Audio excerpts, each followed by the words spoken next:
everyone, I'm Kevin with Squatch Proof. Today in the garage, we're going to be installing a set of our center console MOLLE panels in both the front and rear of our XP1000 crew.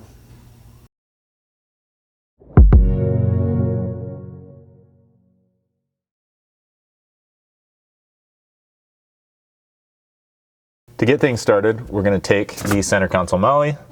We're just going to kind of place it loosely here around the center console with these kind of wings facing up. And then what we're actually going to do is grab a small piece of material. I think it's a 1/4 inch thick scrap piece of aluminum.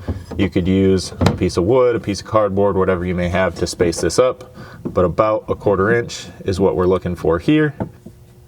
This is somewhat at your discretion. You just want to make sure that the bottom is not touching the plastic down here to prevent any rattling, and that you don't get the tops up here so high that you can't get a fastener in that back hole. So once you have the panel sitting up on your spacer, you kind of want to just push this back tight to the center console and then make sure you're centered left to right.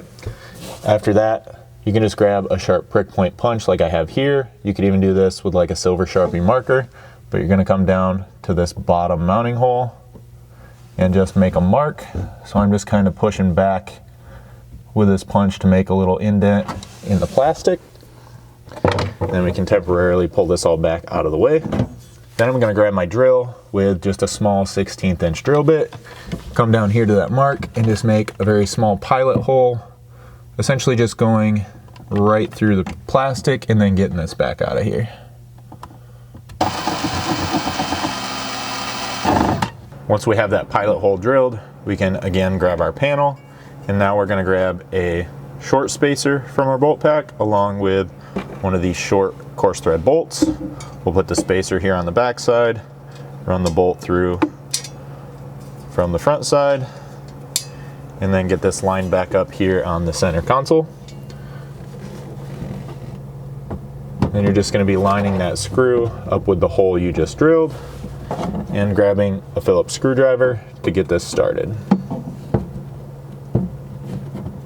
So now that we have this bottom screw kind of holding the panel loosely in place, we can move on to the side mounting locations out here on each side.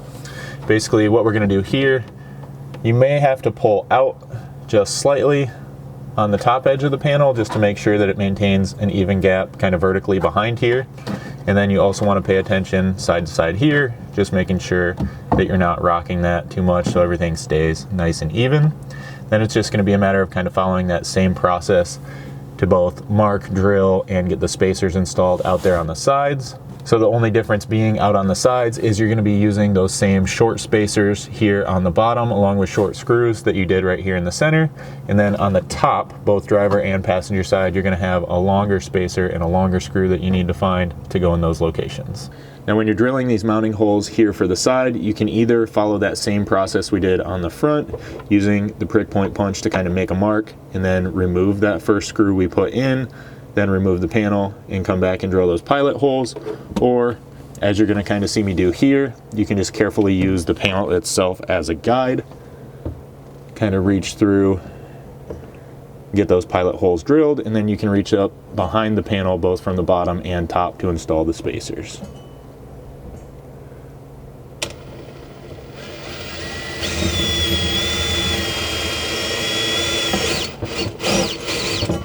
Now the only thing I will say when doing it this way is I'm going to drill these holes one at a time just so that I don't run into any alignment issues from any minor movement in the panel as we're getting these drilled and the spacers and screws installed. So then, like I said, just spacer up behind here.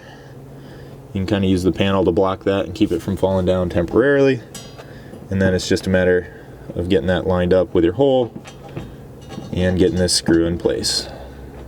And then once that's located, again, just grab your screwdriver to thread that in. So then, like I said, with all three of these lowers in place and now tight, you can come back and repeat that process up here in the top mounting hole on both sides. Now you'll just grab that taller spacer, slip it in here behind the panel, and follow that up with the longer coarse thread screw. Then just like the rest of those, grab that Phillips screwdriver to tighten it up. Now with that top hardware tight, if you're just working on a single row Ranger, your install is complete. However, in our case, we're working on this 2-row crew, so we'll jump to the rear and show you how that gets installed. Now here in the rear seat, you'll actually be installing the same panel as up front, following that same process and using the same spacers in the same orientation. So you can just follow along with those steps, get that installed, and have a nice new low profile storage solution. Now hopefully that helped you get these installed, and if you guys have any questions about this product or anything else we offer here at Squatch Proof, you can always check out our website, squatch-proof.com, or just give us a call at 269-323-1162.